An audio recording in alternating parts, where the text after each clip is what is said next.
let's see. So you have something like this. You have your A, B, and then you have your, wait one sec. I'll just nuke this. So it's a little nicer.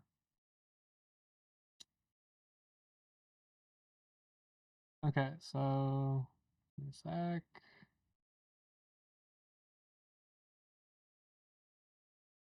So you have your A, B, and C, right?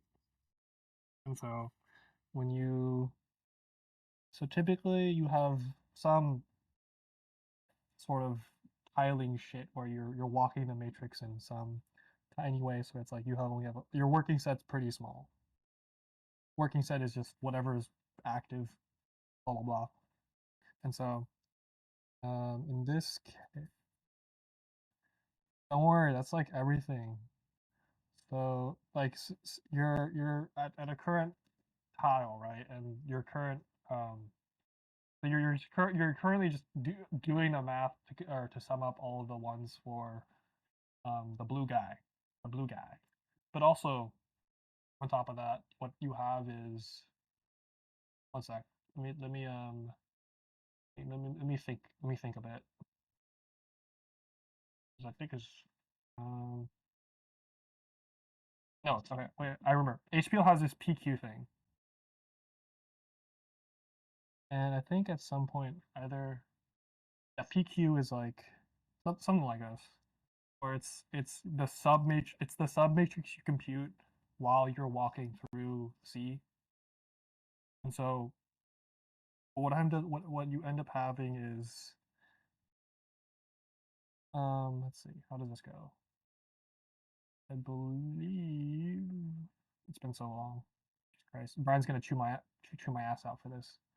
Um, you compute this, but you also have some intermediate like values you also compute here, because how do I explain this? One sec. I'm thinking.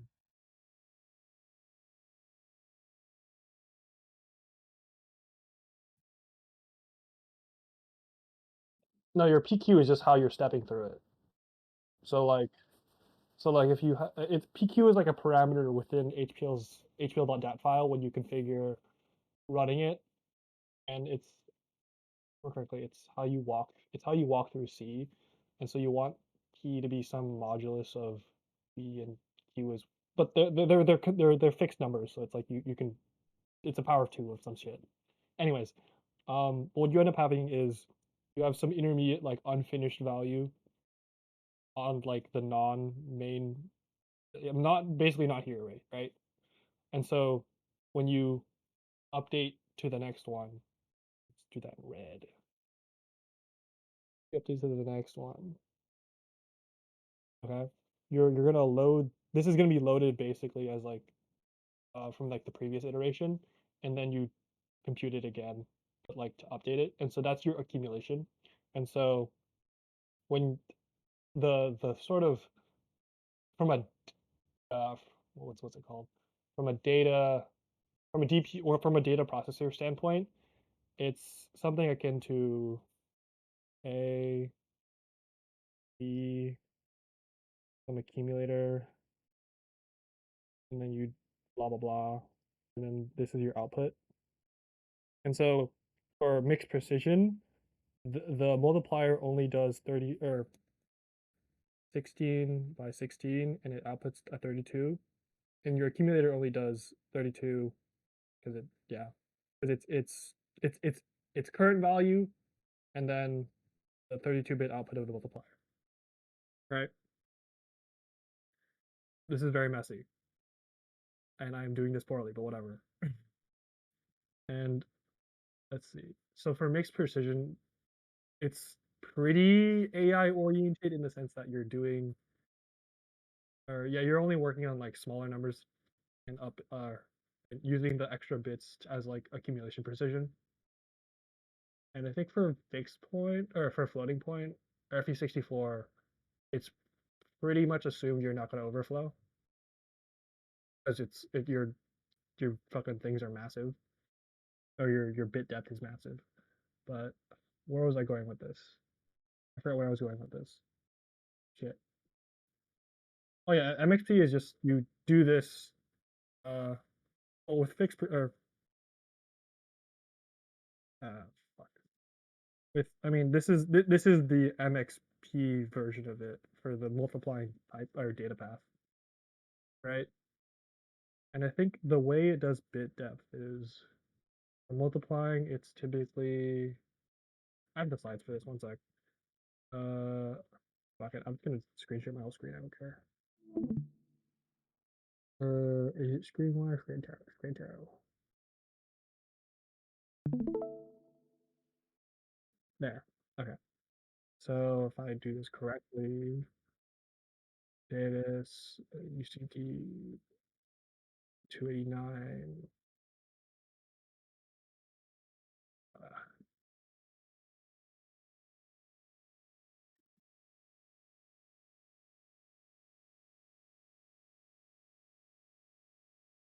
Uh, was it this one?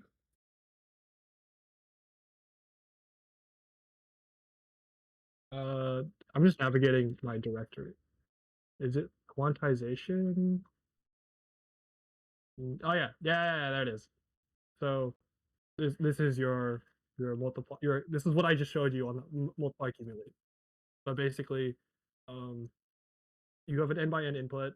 Your output is for the multiplier is double n because you have it's never bound in terms of multiplication depth because you have if you think about it like 10 and then 10 it's sort of doubles the width of your output. I'm very loose about this. And then your accumulator is that same width, but you add some extra bits on this at the end of it with this that's the log of this basically, but with you leave it to one. You can also leave it to zero and just like assume you're never going to overflow because your numbers are small enough.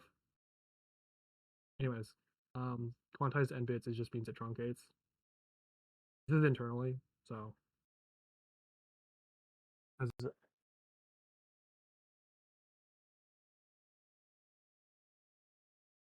it probably does. I actually don't know. I just know that it probably does quantize. That's because I think most floating point math quantizes anyways, because it's assumed that you just truncate whatever's out of precision. Yeah, yeah, it does truncate. Yeah, it just quantizes it. I'm very unscientific about this. I am sorry. Uh, what other slides? I mean, I can give you my ML slides if you want. It's not too deep. Like, do I have the DNN one? Uh, is it this one? No, that's something else. Is it this one?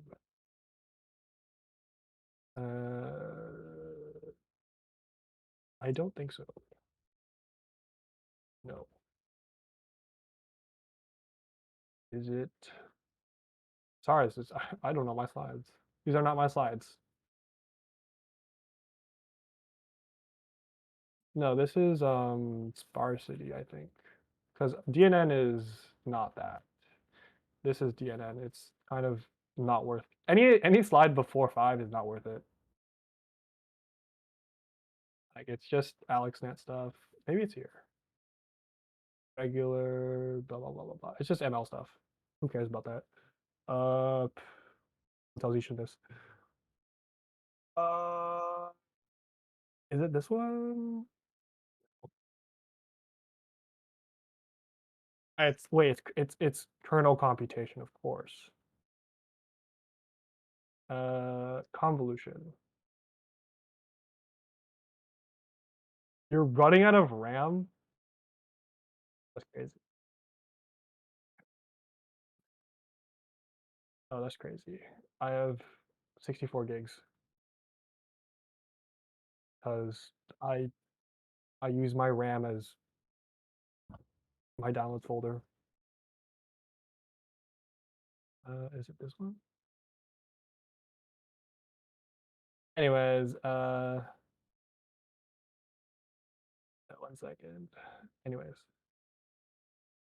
this is probably better illustrated. So this is the small nugget that you end up working on after the 2 billion loops. And so that maps to like a small sliver in your MC whatever. Yeah. Let's see. Let me remap. Let me refigure out what this does. KNN. Slice it. Okay. Yeah, I don't remember this at all. I'm stupid. Anyways, ooh. The 9 billion nesting is just so it fits into cache. But what you end up having to do is you have a lot of intermediate values when you compute it. And so you grab that or you fetch that, and then as you're like accumulate like the initial value for your accumulator, and then whatever scalars you end up taking on your input of the current iteration of the loop is what you basically this part of it. And mixed precision just messes with whatever bit lengths are your input matrix and output matrix. Because I think what happens is on the multiplier side, you end up having to do I can just do the dot diagram for it. Look. 2, 3, 4, 6.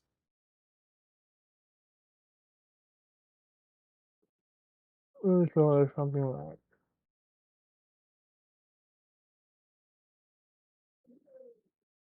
6.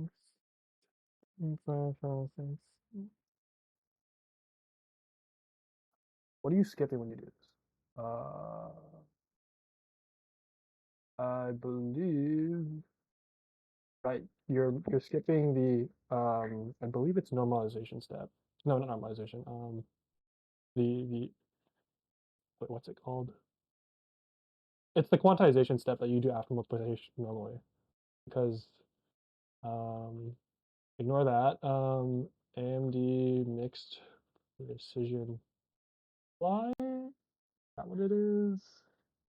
Wait, x86 mixed SIMD mixed precision multiply. Do I have this? Mix single double double double.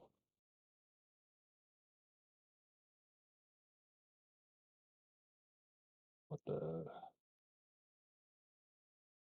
It's something like that. I know there's an instruction for it, but I forget it. Does ARM have it? I don't know what I'm presenting anymore. I'm kind of sidetracked. Uh,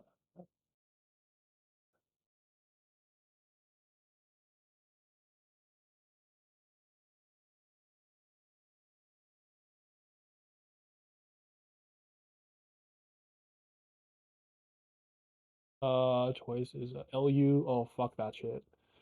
Uh, oh, interesting. It's a little bit more deep than I thought. LU factor, and then how does it do that?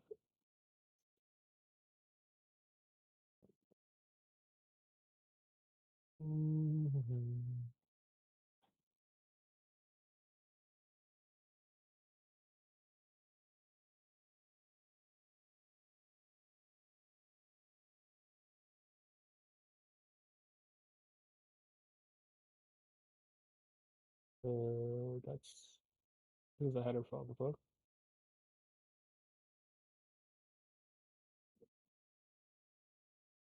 I don't want to read this shit. The fuck? Nah. There's some data movement stuff. HPL jet. Oh wait, Blaz. Okay, what does this do? Oh, well.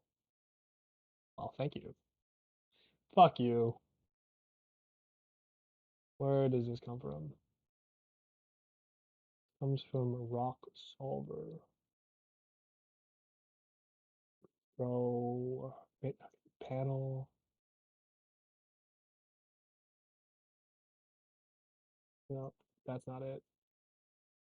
Communication. Nope. Bcast. Nope. So I take a bit.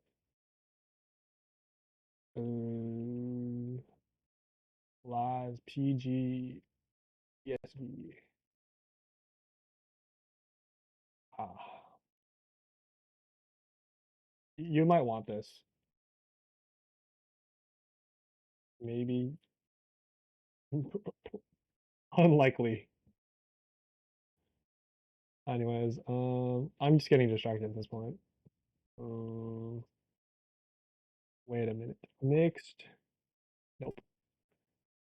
Uh, oh, the dot diagram thing is just like it's a tool used by multi or data flow people to sort of figure out how wide your output's going to be and what you actually I can show you. I have this. Where's my okay, yeah, whatever. Where's 283? There it is. This is 281. This is my DSP design class, basically. Let me find it. Nope, that's not it. How do I only have 15 pages? The fuck? But yeah. So with DSP stuff, you have you have a number of adders. We call them reducers because what happens is you don't care about you don't because they all end up doing the same thing, right?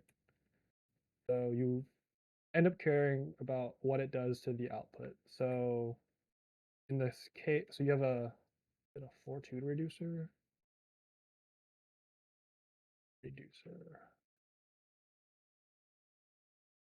That's not what I wanted.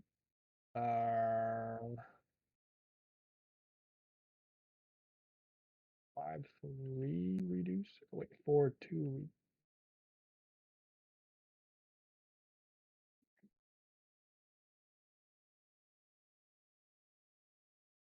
Great, kill myself.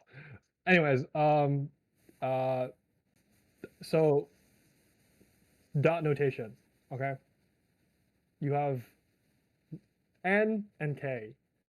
N denotes how many inputs, or assuming everything is 1 bit, right? Assume all your inputs are 1 bit. Your 3-2 reducer takes 3 1-bit inputs and then outputs 2 outputs on or 2 bits on the output, where the first is your ones digit and the second is your twos digit.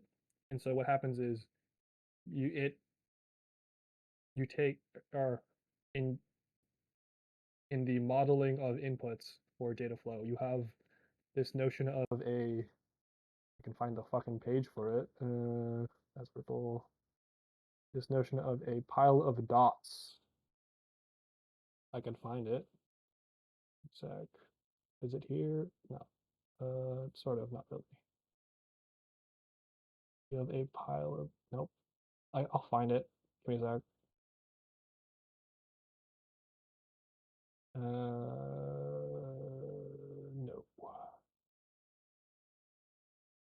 Who the fuck did this? Uh, is it in my? Oh my god! I know where it is. It would be in my. No, I'm not. I'm very not organized. If you didn't know this. Quick sheets. There it is. If I scroll back enough, ignore the page count. Ignore the page count. Aha! No, this is actually this is dog shit. Don't look at that. That's my greatest shame. We're getting there. We're getting there.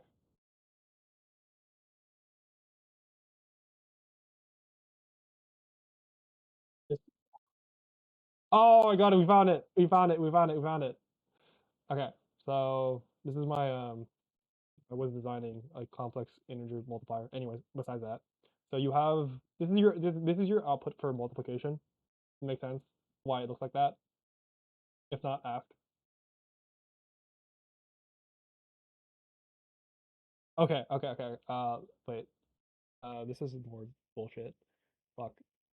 Wait. Okay. So what we're modeling? Okay. What we're modeling here is you have complex number a plus bi, or a is some real component and some imaginary component. Same with b, right? And you're trying to do a times b, right? Follow? I need an audience. I'm not like Brian who will lecture to an empty, like a silent crowd. No shade. I respect that. Anyways, you FOIL it out. You have your multiplier. You have two multiplier. You have four multipliers, and then you have two sums basically at the end of it, right? And so this section models the like one multiplier, and then this models on another multiplier's output, and then this whole thing is just you making the adder of the bit output of those two multipliers. Okay, those are a lot of words. Ignore the colors. Ignore the colors for now. That makes sense. We're getting to that. We're getting to that. Okay, that makes sense. Capiche? Okay, so F. Oh, this is where?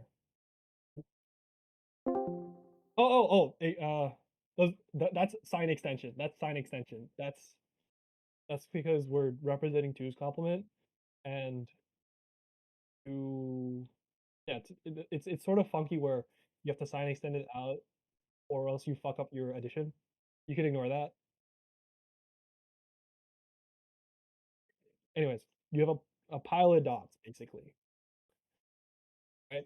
So you have one dot from one dot from this, and you can sort of flatten it out to where this column has two dots, this column has four dots, this column has six dots, and so on and so forth, right? And so the colors are is how I represented various adders. So yellow is a half adder, green is a full adder, and I think all a five or it's a what's that? Let me count this. Five, three. So it's 4-2 reducer. Uh, digital design.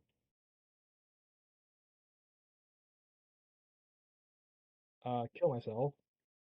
No, no, this is it. This is it. Okay, so it's basically two chained full ladders, where but it's in one. What happens is in one clock cycle it'll resolve and whatnot. Whatever, ignore that shit. But you have one carry in, four inputs, and what your output is basically two sum two sum components, and then your carry out, right? Like any conventional adder, you have some carry in, some carry out, and then output input out some bits and whatever, right? And so conventionally this is called a 4-2 reducer, but effectively it's a 3-2 reducer in the sense that if I go to the right slide, it's page 81. I'll remember that. In the sense that if we go here, I believe I have, oh, there it is. In the sense that you can chain them such that the carry out of a 4-2 reducer can go into the next 4-2 reducer, and it'll ripple out such that uh, you only have two bits on your bottom sum, basically. That doesn't make sense in the sense that this is actually pretty good at highlighting it, this here. So you have one dot to carry in, four input dots, and then one dot to carry out. And so if you want to subtract, you just put on the leading 4-2 reducer, you just put a 1, and it's effectively subtraction. Very nice. But Huh?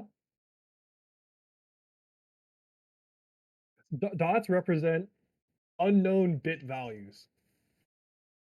They're just placeholders for bits, and you don't care about the values.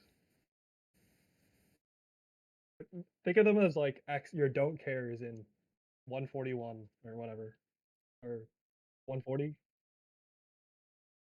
Okay, you don't have to. Okay, this is like computer architect. This is digital design basically.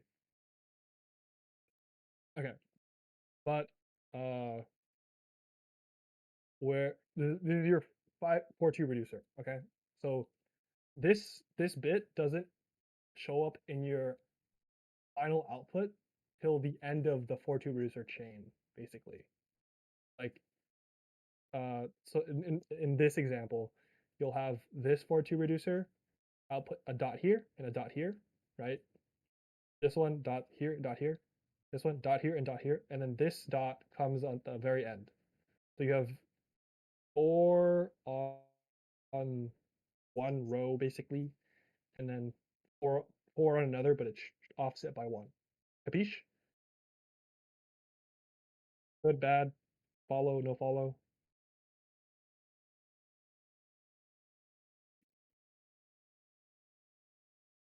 Let me screen share this shit. One moment. What page is this? Uh, this is page 5. If I can find the slide. There it is.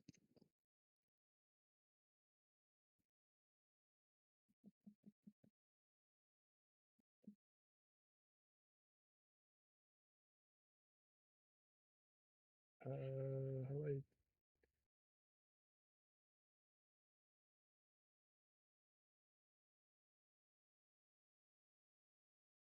What was I at? I forgot.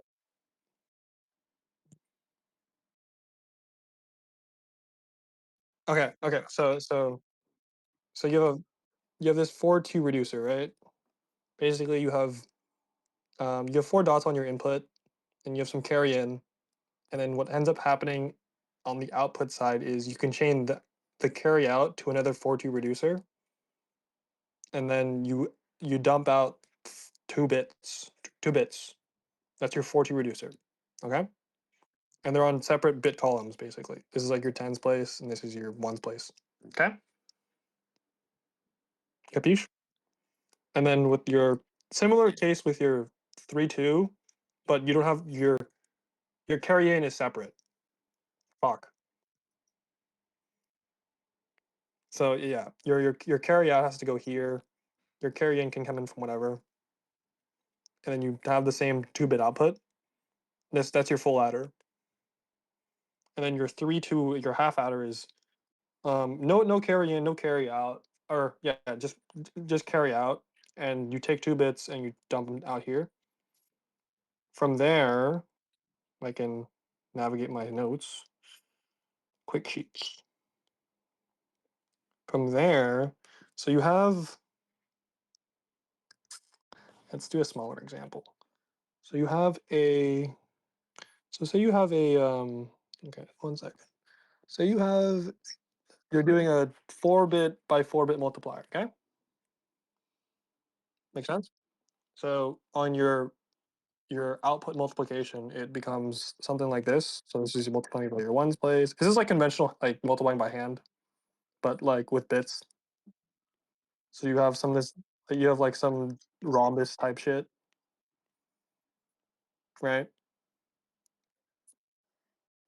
And so you can sort of abstract out the multiply and just look at the add part of it. And so what you end up having is, I'm trying to keep everything in frame. You have this notion of a pile of dots that you're trying to reduce to 2 rows, basically. I can explain why you need 2 rows in a second while I draw this out. Okay, so you have this pile of dots, all right? And so what you want is 2 rows of dots so that basically you have 2 types of adders. One is of the carry save format where you have a row of carry out and a row of sum. And the reason you want that is so that you can sort of do the carry out and the sum components in parallel, and so that you don't have this notion of ripple where your the delay the length it takes for your logic for your like your combinational logic to resolve is the fucking whole entire ripple of like say you no, the carry look ahead is a little different because it's basically carry look ahead is basically you partition out your ripple carry adders into separate like discrete segments, and then you just chain those together. So your critical, I think the way it ends up being is your critical path is whatever because carry look ahead is basically you simulate if it's carry in or you have a carry in component or a carry out component, and then the carry out of the previous stage selects the next or the stage of the current one, and so your ripple or your critical path is basically one stage, and then however long it or the time it takes for your carry out to propagate to the end of it. So it's a little faster.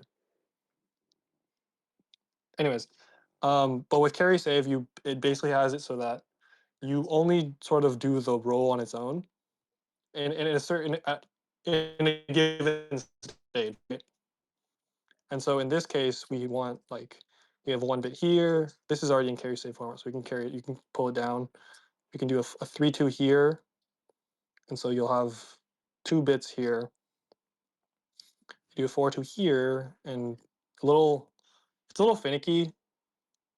Yeah, it's a little finicky when you have 1-3-2 on its own or 4-2 on its own, where you have this, and then its carry out comes here, which is kind of gross. So I just do it like this, and you have this, and then this comes down, and this, blop, blop, blop, blop, blop. It's a little gross, and then you have. If I did this cleaner, I think I could do it in one stage, but I'm lazy. But yeah, this can basically all these can go down. This is like the only one you need, so it's a little inefficient. And then from there, you can do a ripple carry of like plus, plus, plus, plus, and then carries itself out. Anyways, that's adder stuff. Where was I going with this? I forget. I don't know where this came, but I don't know where this came from, but it's here. If you want to do digital design, this is it. um, oh, we're doing looking at Blaz. I don't think it's worth it. It's some LUD comp thing that I don't want to look into. If you want to, it's math 170 content. If I can, if I do, I think I have the textbook for it. Kincaid. Ignore how I know the fucking name of this textbook. Do I have LUD comp? There it is. LU factorization. So, let's see here. I don't know if it's any helpful if me going like this. So, yeah. So basically, LU is you partition. So when you given a matrix A is some. So there's some constraint on it. I forget. But you end up having you split it up into the product of two upper triangular and lower triangular matrices, and those are nice to multiply with. And I think with the LU factorizer, you do the MXP stuff. Actually, I don't know how it does it. I'll look into it, but I don't know. LED comp, it's you just simplify it to this, and you do some associativity stuff with matrices, so that you do two lower triangular together and two upper triangular together, and then you combine them at the end for A and B. I think that's how it works. I forget. If Rubon sees this, chew me a new asshole. I don't care. I'm very unscientific about this, and I'm stupid. Yeah, it might do something like this. Who knows? Who cares? Rubon can yell at me. I should probably know this, but oh well. Yeah. But yeah, it's just yeah, it does some weird promotion to 32-bit, and I think the way it does some like error bounds analysis, and then goes from there. But I don't know too much. I'll look into it and come back to you.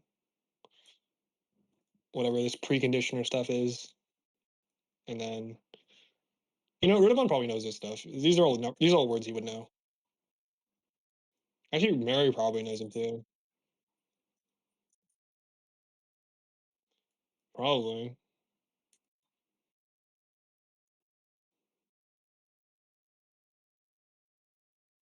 I mean, I don't really think you need from a like from a data optimization standpoint. I don't think you need to know how the math works. You need to know more how the data flow or how the data moves around for this type of thing. Does that make sense? Because like what you're realistically from a system standpoint, you don't really care about what the math is doing. I'll be real. You just have to care about like how the data flow is being architected and then going from there.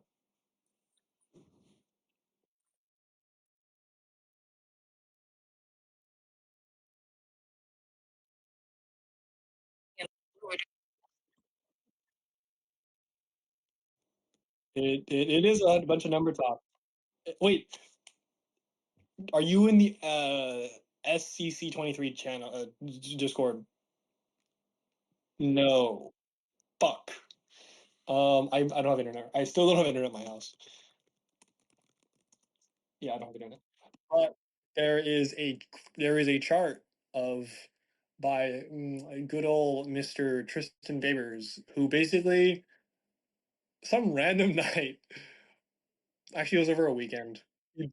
He brute forced every parameter for the fucking HPL benchmark and let like a super nice curve of like when you start getting performance improvement and then when it like takes a nosedive basically on like a distributed cluster environment. It was clearly cool.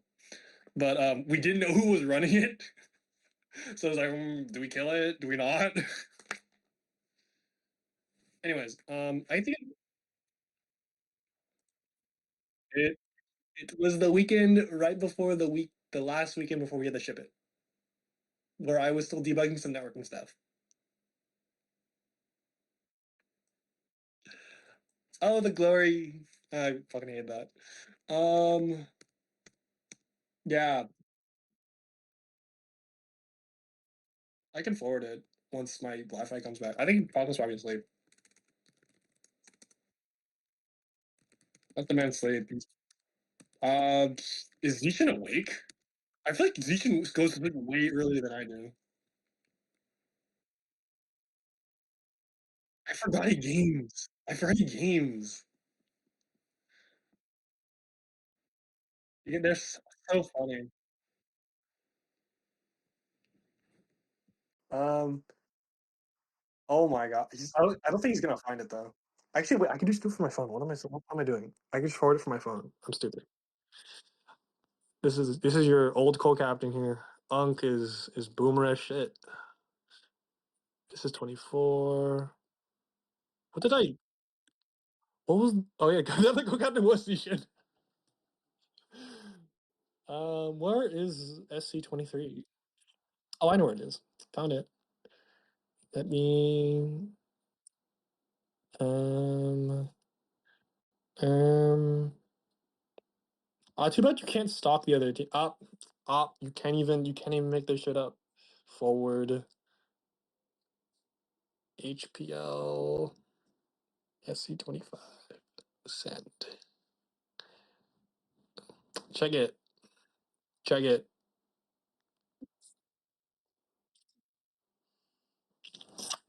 It's clean. It's clean as shit. I think it's on OneNote though. I think it's on OneNote. Yeah, it's OneNote because I think I was messing with the networking. So it was basically we got like some theoretical tasks on OneNote and then we tried to scale it out and question mark on the performance, but whatever. We didn't do hot on HPL that year, by the way. We got like a third of a single node. It's kind of bad.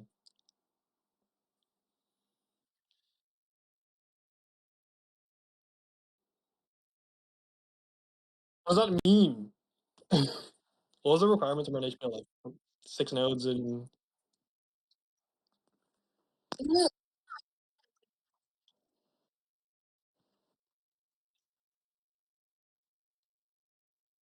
oh yeah.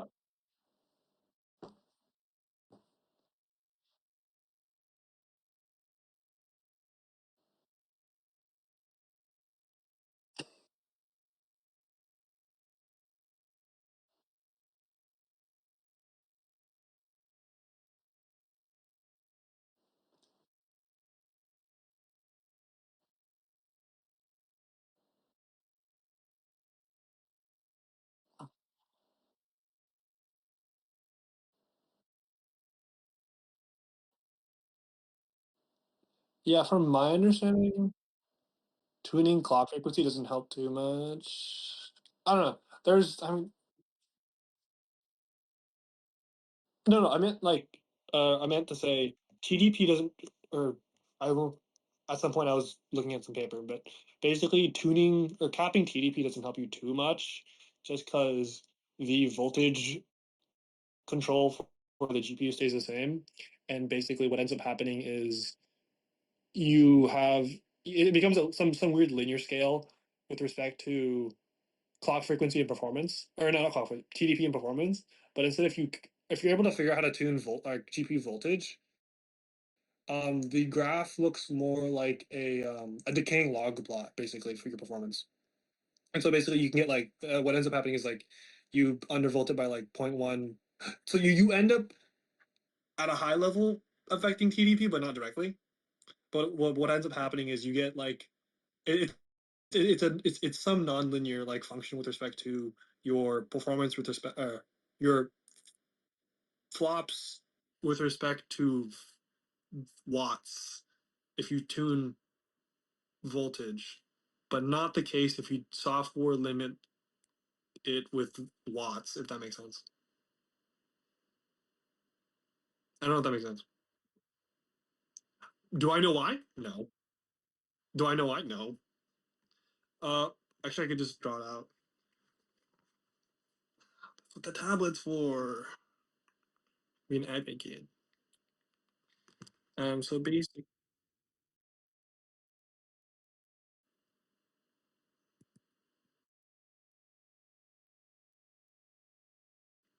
yeah, it's something like this. So you have your voltage, your device voltage with respect to flops, and it's like some like log plot like this. But then you have if you do the same thing, but you do like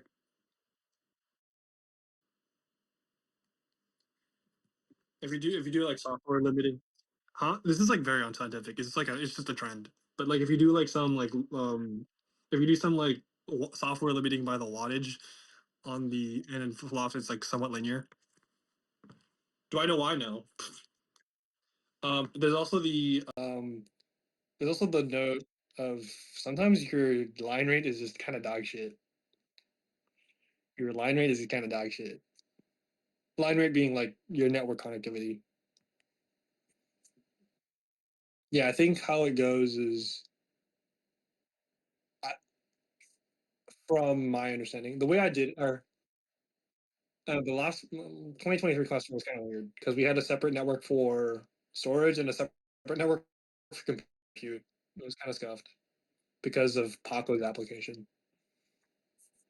But from what I understanding, I don't actually know, but there's some ludicrous like you need one accelerator per NIC or some shit, and it's like kind of overkill. But it's definitely not one to one in terms of CPU socket to NIC. Because I know that 400 gig was definitely not enough. Yeah, it was definitely not sufficient to saturate, or yeah, it was not enough to saturate 4 GPUs per node. Yeah, but I don't know the number for that. You could probably ask Chris Irving if he knows a better configure. Actually, yeah, ask the SDSC people how the hell they have their. Uh, if you go for MI210s, the equivalent would be I think A100s. I think so. I know we have an A100. I know. I know they have an A100 cluster by the Gig IO nodes, and so with that one, I think it's quite literally one 400 gig line per GPU, which is a bit ludicrous.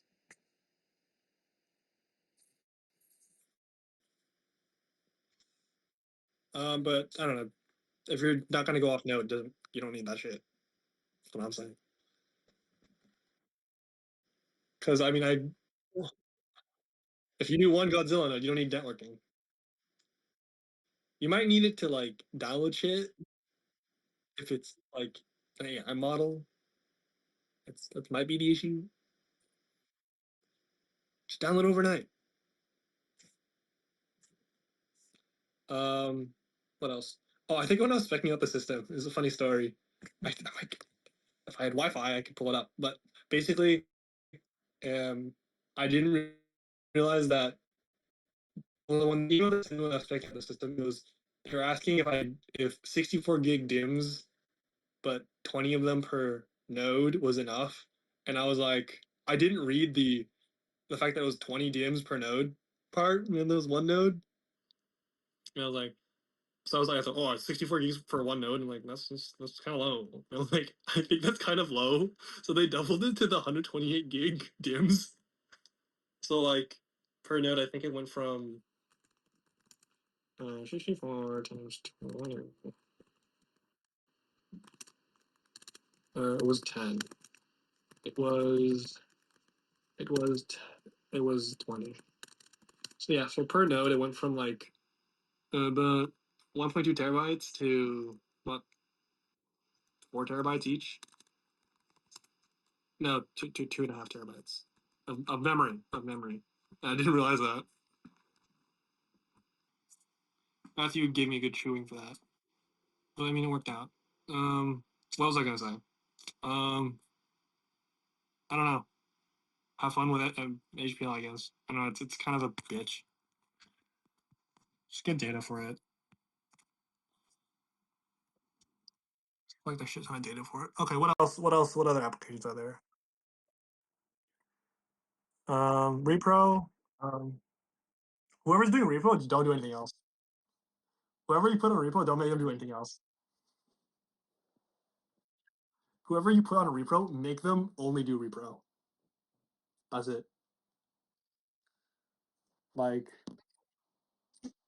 we definitely almost got uber punished during 23 because I was doing repro and I was also doing the system. So I didn't look at repo till like day of competition.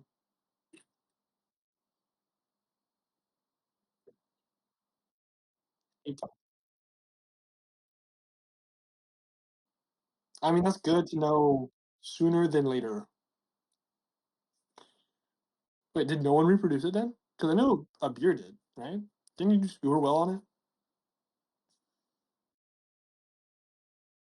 Wait, then what was the paper he did? What was the mesh thing he did? Was that just from his lab?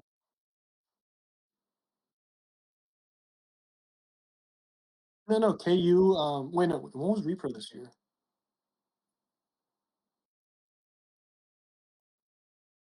Oh, never mind. Never mind then. I think the mesh thing was with his lab. My bad.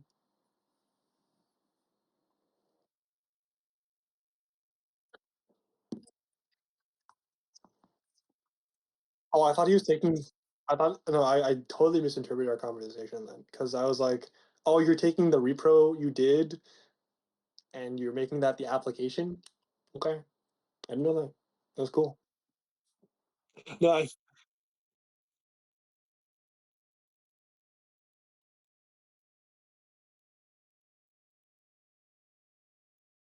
oh, goaded. No, no, that makes more sense. Goaded. Um,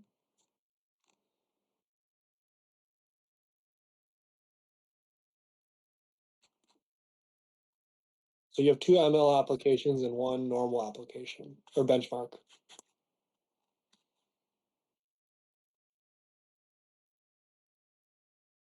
With the way they're doing numbers, I mean, outside of how they're moving data, the math component of it is pretty similar. The math.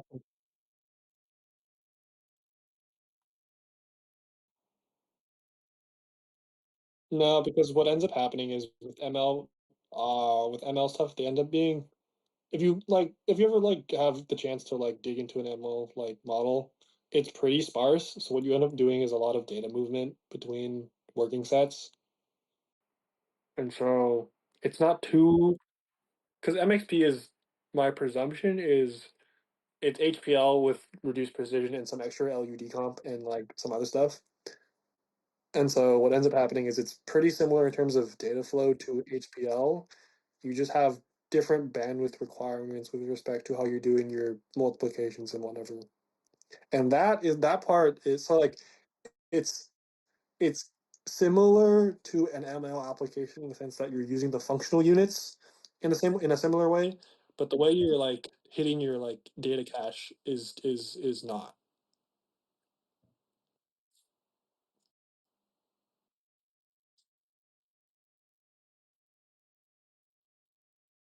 Like if anything, you're just using it to test like how fast you can do like mixed precision math. That's it. That's it.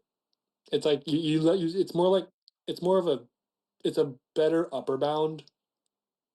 It's an upper bound, if anything, for like your AI performance. Because if you ever look at like roofline modeling, it'll hit the fucking peak performance shit faster than any AI model will. Yeah, have fun doing roofline analysis if you want to do that. It's not fun. When you do it for SPCC, it's a lot more doable then. And that's what I did. Take an x86 processor. It's pretty good. I did it. Well, I was an alternate for the first year, and then I was lead for the second year, and then I just stopped, or I graduated at that point. No. Oh wait, for SPCC, I never competed. I only ever organized. I always ran logistics. Y'all can have fun toiling in sysadmin land. I don't want that shit. That's enough. I've done it for too long. Miss me with that shit.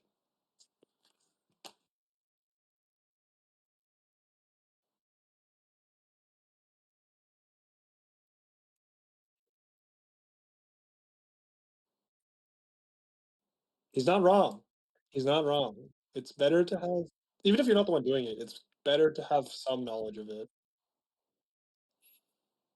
Like for 22, Matthew kind of was hands off on it, and so you should just kind of do whatever. You should kind of have fun with it. Yeah, let's go to the because at that point I think the latest kernel was like 512. Stable kernel was 512, and YouTube was let's go to six. Let's go to six. I think 520 was the right before it went to six. Let's just go to six. Crying. Yeah, we just you should totally run Arch on your cluster. It'll be so awesome. It'll be so awesome.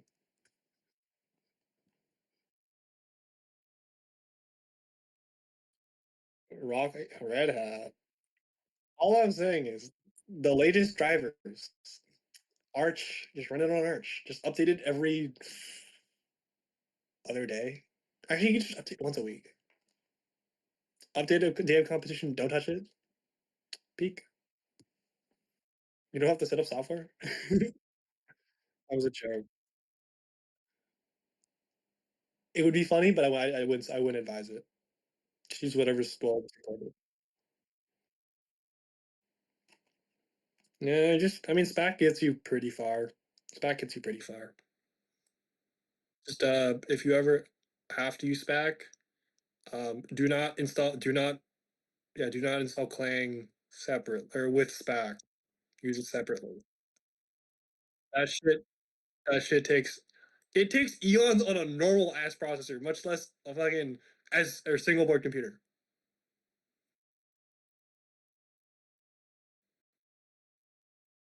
Oh, I know.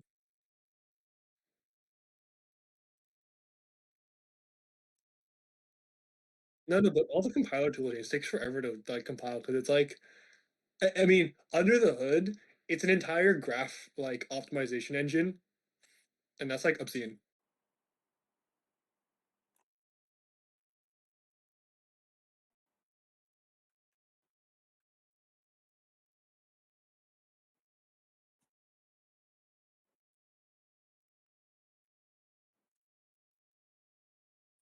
You guys have the orange pies, right?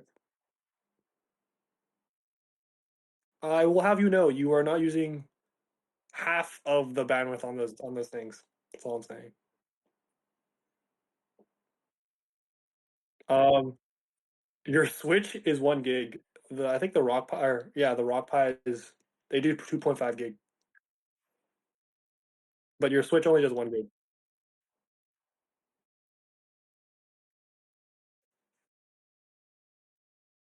Um, in that case, no, no, no. I disagree. But if you're getting thermal throttle, it's a different issue.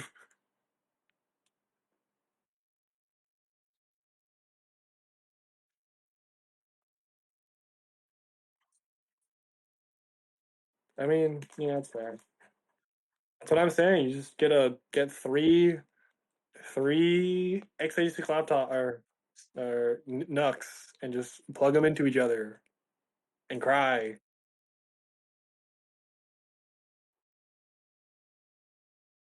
I, all I'm saying is, yeah, yeah, yeah, yeah, yeah. And then you just like do some weird Thunderbolt like node to node shit. You're gonna cry doing the network, huh?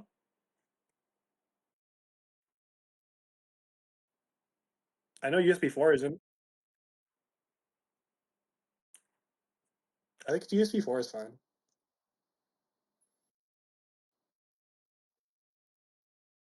But I mean, but if you do the cost calculation out, I think it would have been cheaper than a lot of the clusters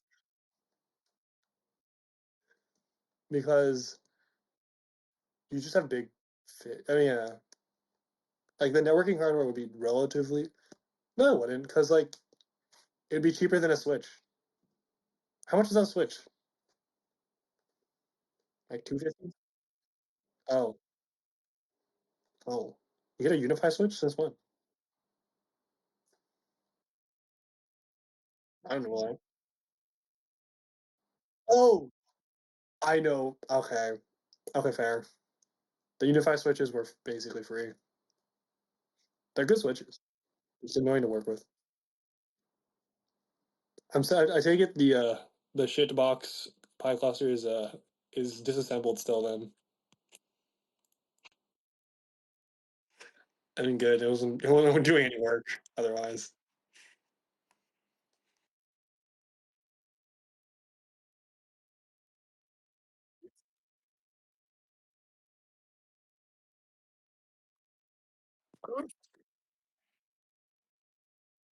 Oh my god, Kurt's the goat. You know what they should have done? They should have just like totally cheated, used their cluster as a front end to fucking expanse.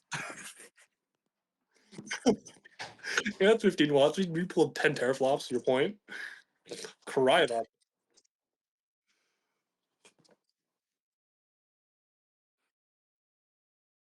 I'm not saying you should break rules, but if the rules don't say you can't do it, I ain't organizing, so I'm like, what?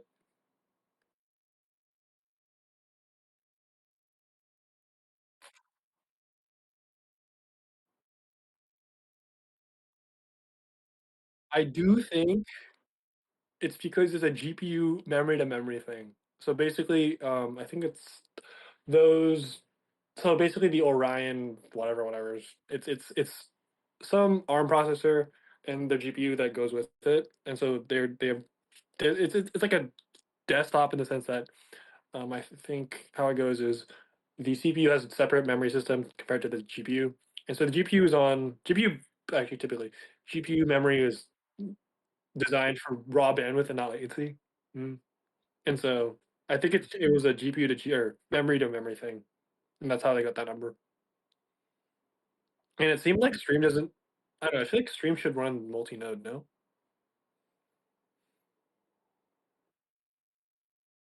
Yeah. No, I'm saying typically Stream should be run multi-node. But at that point, actually no, it doesn't matter. It doesn't matter because when you're doing MPI testing. No, no, ignore what I said. Ignore what I said.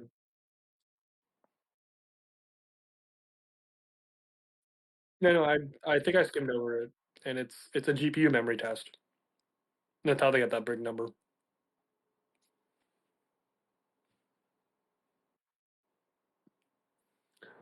Yeah, I don't know. Otherwise, it seemed like Alberg was pretty unprepared. No shade.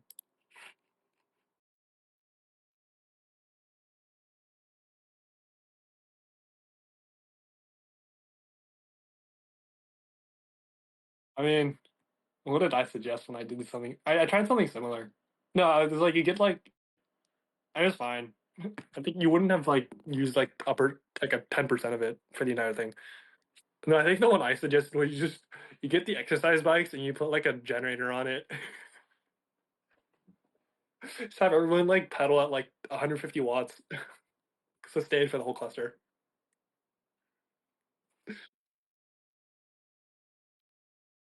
I mean, I can only do it for like 3 hours, and I get tired. 3 hours being the longest bike ride I've put. So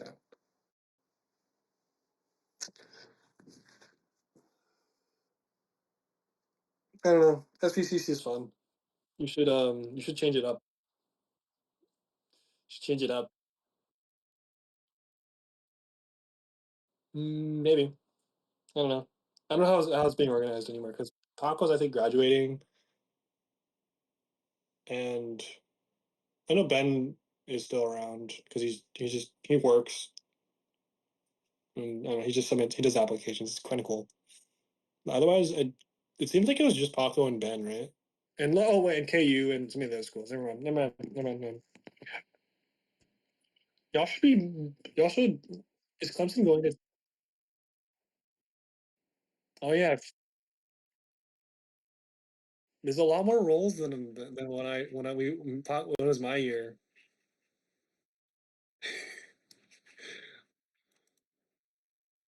Two.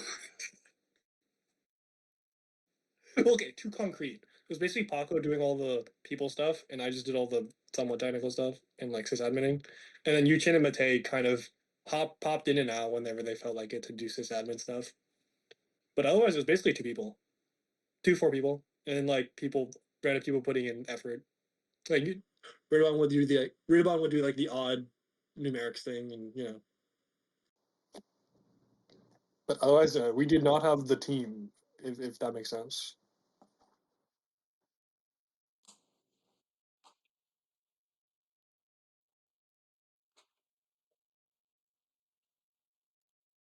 Bro, just send a scheduled email. Just do a scheduled send. It's great.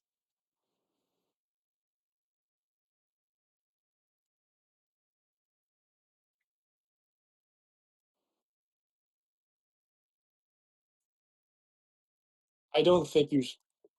It's